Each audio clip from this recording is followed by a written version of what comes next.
Hello, everyone, and welcome to another episode of my podcast, Soul Talk and Psychic Advice. Today, we're going to talk about the fixer, the spiritual fixer. This is a pattern that is especially common among healers, empaths, coaches, psychics, therapists, caregivers, and spiritually awakening individuals. And that is being a spiritual fixer. I always say I am a fixer in recovery. The spiritual fixer is a person who sees potential everywhere. And we think it's being positive, seeing potential in everyone and everything, but it depends. It's one thing to have a general view of, everyone has potential, but when you start trying to project that potential onto a person that you see potential in, then you become a fixer. Now, the fixer can see the wounded inner child beneath someone's behavior. Yes, and that's where the focus is, and this is what gets people in trouble. It's one thing to understand people, to understand that people have healing to do, but when you just look at, oh, they're wounded, and you start excusing their behavior, do they really have any reason to heal or do better? And, the spiritual fixer can see the trauma behind the anger, the pain behind the addiction, the fear beneath the avoidance, and they can see the light beneath the darkness. And while this ability can be beautiful, it can also become deeply painful because a spiritual fixer often falls in love with potential rather than reality. You can still think well of everyone, and we should, think well of people, but they still have to do their inner work. There's just no way around it. And being a fixer, we're trying to fix them when the work is their path and the work is for them to do. So the fixer stays because they understand why someone behaves the way that they do. This is why a lot of people stay in abusive relationships. They stay because they believe healing is possible. And it is, but that doesn't mean stay. Sometimes you gotta leave for that person to wake up and do their healing. They stay because they believe that enough love, enough patience, enough compassion, enough understanding, enough healing work, enough spiritual growth will eventually transform the relationship. Sometimes it does, but many times it doesn't. It does not always work. And that is what has to be understood. And this is hard for a person who is a fixer because, and we will deal with why people are fixers. So today's episode is about understanding why so many spiritual people who are aware become fixers, why they stay in unhealthy relationships, why they confuse love with healing, and how to break free from that exhausting belief that it is your job to save everyone. Because one of the most important spiritual lessons you ever learn is this: you can love someone deeply and still allow them to walk in their own path, and you have to. Because you're overriding their spiritual journey, their soul contracts, you're taking the will away from their spirit guides and from them.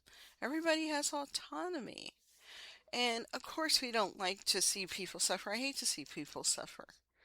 But the biggest lesson is that when I learned to step back, because I ended up hurting myself in some really big ways. I always talk about how trying to fix a family member almost got me put in jail, so, and one day I tell that story. It was a mess. So, learn your place, and everybody thinks it's different for them, and they're a good person, they're spiritual, and they're loving, and they're kind. You can hurt yourself by trying to take over someone's life, because that's what fixing them is. So, what is a spiritual fixer? The spiritual fixer is someone who feels called to heal, guide, rescue, save, or transform others. And people will feel this so deeply, but you got to have boundaries with it. They often feel responsible for helping people grow. They feel responsible for helping people awaken, responsible for helping people heal, responsible for helping people become their highest selves. The spiritual fixer often enters relationships with thoughts like, I can help them. They just need support. They've been hurt. They have so much potential. They're a good person underneath all this. If someone would just love them enough, they'd change. Boy, a lot of people believe this. The relationship becomes less about what is happening in the present moment and more about what could happen someday. And the fixer isn't relating to the person, they're relating to who they hope the person will become. And one thing that I hear often from people, wow, I've done all this work on this person. I leave them and they're going to be great for somebody else. That's why, also another reason why a lot of fixers don't leave. They're like, this is my work, my effort. I want to reap the benefits, but that isn't how it works. If you really care for someone, you help them, but you don't worry about if you get the reward or not. And sometimes the work that you're putting in won't be enough anyway, and you just have to step away, especially if it's putting you at risk. Why spiritual people become fixers? This pattern is especially common among spiritually sensitive individuals because many of us genuinely care about healing. Yes, I've become addicted to healing. We study trauma, we learn about attachment, we understand nervous system regulation, we learn about childhood wounds, we understand why people behave the way that they do, because we're always trying to understand people and make sense of them. And that's valuable. The problem begins when understanding turns into responsibility. You may understand why someone is emotionally unavailable. You may understand why someone avoids intimacy. You may understand why someone lashes out. You may understand why someone struggles. But understanding someone is not the same as being responsible for changing them. Many spiritual fixers mistake compassion for responsibility. They believe, if I understand them, I should help them. If I see their pain, I should stay. If I know why they're struggling, I should fix it.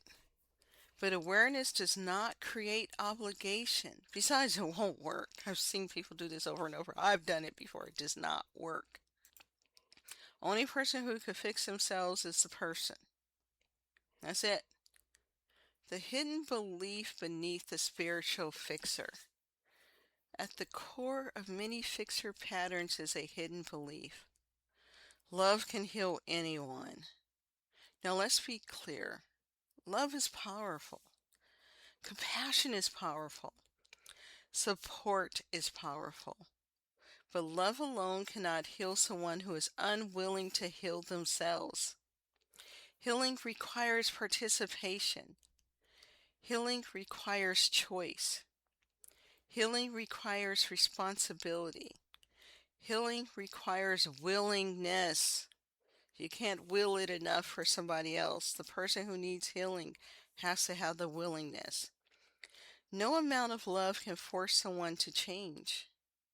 No amount of patience can create growth for someone who refuses to do the work. And yet many spiritual fixers spend years trying. And you can't tell a spiritual fixer nothing because they're on that path, right, of trying to fix. One of the biggest challenges for spiritual fixers is that they only fall in love with potential. That's a problem, folks. They see who someone could become, who they might become, who they would become if they healed, who they would become if they faced their wounds, who they would become if they awakened. The problem is that relationships happen in the present. Relationships happen in the present, not in potential land, not in possibility, and not in fantasy, and certainly not in the future. The relationship you have is with the person standing in front of you today, whoever that person is. Wherever they're at in life, that is who you're having a relationship with. Waiting for this miracle, and I know people are like, well, I prayed and I prayed. Well, we can pray for people, and it's nice to pray for people. It's good to pray for people, but that doesn't mean that we're going to speed up their growth or cause them to heal. It has to be when the person is ready, whether we like it or not. So, not the version of who you hope to meet someday. You are having a relationship with the person who is in front of you, who they are right now. Many spiritual fixers stay in painful relationships because they're waiting for a future version of someone to arrive. And boy, a lot of times people will call in a reading. They're like, will this person change? Will they grow? And when you tell them what it takes, they're disappointed because people are looking for miracles that don't exist. you know? And so you're waiting, and meanwhile, years pass, needs go unmet, boundaries are crossed, and the relationship remains unhealthy. The desire to save others. Let's talk about saving. Many spiritual fixers are deeply compassionate people. Too much. And it comes from their own trauma, right? A lot of spiritual fixers got to heal their own stuff. And so it's a way of avoidance. We'll get into that. When they see suffering, they want to help. When they see pain, they want to ease it. When they see wounds, they want to heal them. The impulse comes from a beautiful place, but saving becomes problematic when you begin carrying responsibility for another person's growth. You cannot do someone's healing for them. You cannot process their trauma for them. You cannot create self-awareness for them. You cannot force accountability. You cannot make someone choose growth, no matter how much you love them. I know people in the power of love. No matter how gifted you are, no matter how spiritually aware you are, it doesn't work. And that is very important to understand. Just like you can't go to college for someone, take the courses, pass the classes, get a degree, and give it to them. No, they have to do their own work. And that's hard because it's a hard thing to understand because, a spiritual fixer has been through a lot of pain and they wanted to be seen and they wanted to be heard. And they're like, well, I'm going to see people, I'm going to hear people, I'm not going to treat people the way I was treated. And it becomes big. And yes, they become the fixer. Staying too long in unhealthy relationships. This is where many spiritual fixers become trapped because they see the wounded child beneath the behavior. They understand the trauma. They understand the attachment wounds. They understand the nervous system responses.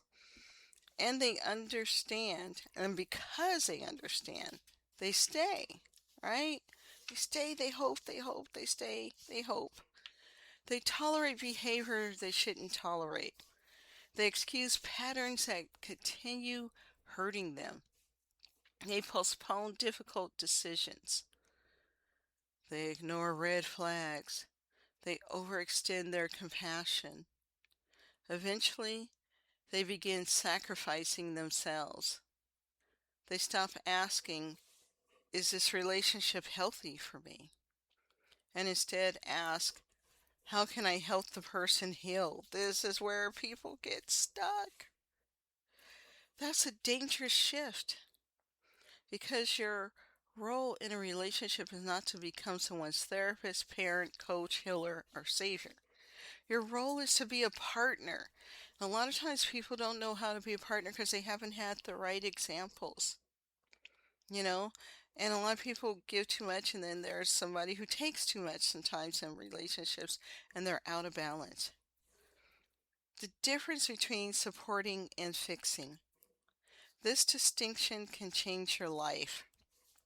Supporting says, I believe you are capable. Fixing says, I need to do this for you. Supporting empowers. Fixing creates dependency. Supporting respects another person's journey. Fixing attempts to control it. Yes, it's a form of control, being a fixer. Supporting says, I walk beside you. Fixing says, I carry you. Healthy relationships require support. They do not require rescuing. And I know when we think of control, we always think of it as this bad, aggressive, narcissistic thing. But no, there's all forms of control, and being a fixer, even though it's coming from a loving place, is a form of controlling. And a lot of us don't want to think of ourselves that way. But I had to look at that when I did my own inner work. And for anybody who's a fixer, it's like take your hands off the wheel. Take your hands off the wheel. The spiritual fixer in the nervous system. As a somatic practitioner, I often see that fixing is not just a mindset. It's a nervous system adaptation. Many fixers learned early in life that helping others created safety. Perhaps they were caretakers, peacemakers, the responsible child, the emotional support system. And so the nervous system learned help people fix problems. That's where it comes from. It's a trauma response. Take care of everyone. Prevent pain. And this pattern can become automatic. You may feel anxious when someone is struggling. You may feel responsible when someone is hurting. You may feel guilty if you don't help, and fixers do feel guilty. But another person's discomfort is not automatically your responsibility. The spiritual fixer in self-abandonment, because that's what's taking place, is a form of self-abandonment. One of the greatest ironies of the spiritual fixer is this. While trying to heal everyone else, they often abandon themselves. And something will happen in life that'll make you focus on yourself. It will. A lot of people think, well, I'm being a good person. Nothing's going to happen. I'm a good person. I'm saved. I'm going to be saved from bad karma and stuff. But sometimes we get sick. Sometimes an injury. Something happens that makes us come home to ourselves and put ourselves first and see that all the people we've been helping are not there for us. Spiritual fixers focus on other people's wounds, other people's growth, other people's healing, other people's awakening. Meanwhile, their own needs go unmet. Their own emotions go ignored. Their own healing gets postponed. At some point, the question becomes, who is taking care of you? Who is supporting you? Who is helping you heal? Because constantly pouring into others while neglecting yourself eventually leads to burnout. It will. Signs you might be a spiritual fixer. Yes, you may relate to this pattern if you are attracted to wounded partners and you're thinking that's all there is out there. No, that isn't what's out there. That isn't all that's out there. But if it's happening over and over, you're attracting it for a reason. You stay in relationships hoping someone will change. You believe enough love can heal anyone. You feel responsible for other people's growth. You struggle to leave unhealthy situations. You ignore red flags because you understand the person's pain. You become the therapist in your relationship. Yeah, you overextend compassion at the expense of boundaries. And this is not just romantic. This is friendships, family members. This is everyone. If this resonates, you're not alone. Many highly sensitive and spiritually aware people struggle with this pattern. And it is a pattern. Healing the spiritual fixer, because that's where we need to go. Healing the spiritual fixer. Let's talk about healing. Number one, Separate compassion from responsibility. Compassion and empathy are beautiful things, but a lot of people don't understand it. They think they do. And they think that setting a boundary means they're not having compassion or empathy. And a lot of people will say, especially if you don't let the person walk all over you and you set a boundary, what do they say? You don't have compassion, you don't have empathy. That's a form of manipulation. So let's talk about number one, separating compassion from responsibility. You can understand someone's pain without taking responsibility for it. You can care deeply without carrying their healing journey. That's important to understand. Number two, focus on reality instead of potential. Always stay in the place of reality, even if you're talking to a psychic. You know, stay in the place of reality, of what you're being shown. Ask yourself, who is this person today? Not who could they become, not who they might become. Who are they right now? Number three, let people have their own journey. Growth cannot be forced, healing cannot be forced, awakening cannot be forced. Trust people to walk their own path. Number four, redirect energy towards yourself. Every time you feel the urge to fix someone, ask, what part of myself needs attention right now? Because when we're fixing others, we're avoiding ourselves, self-abandonment. This question is incredibly powerful. 5. Redefine love. Love is not saving. Love is not sacrificing. Love is not caring. Love is not fixing. Healthy love allows people to be responsible for themselves. That is what healthy love is. Because when you're a fixer, as a trauma response, something happened in your upbringing, and start looking at that. Look at, why do I need to fix everybody? It's important to explore that. Don't avoid that. Don't avoid that pain. A lot of times people will avoid their pain. They go, I'm just going to do volunteer work and save everybody else and dedicate my life. And where those are beautiful things, they should not replace your own healing. So I'm going to close this out. If you recognize yourself in today's episode, I want you to know something. Your compassion is beautiful. Your empathy is beautiful. Your desire to help is beautiful. The goal is not becoming less caring. The goal is becoming more discerning.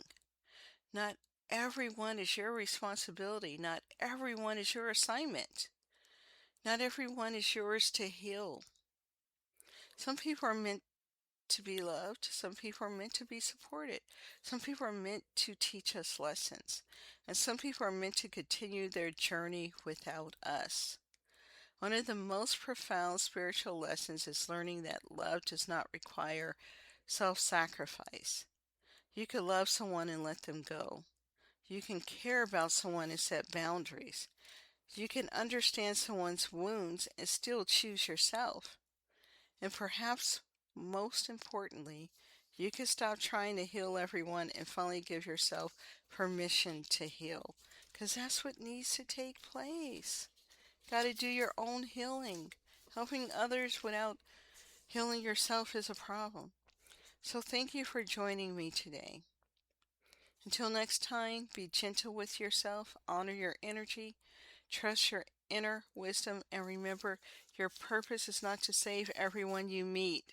Your purpose is to be fully present in your own healing, your own growth, and your own journey. Again, thank you for listening. Have a great day, and I see you in the next episode.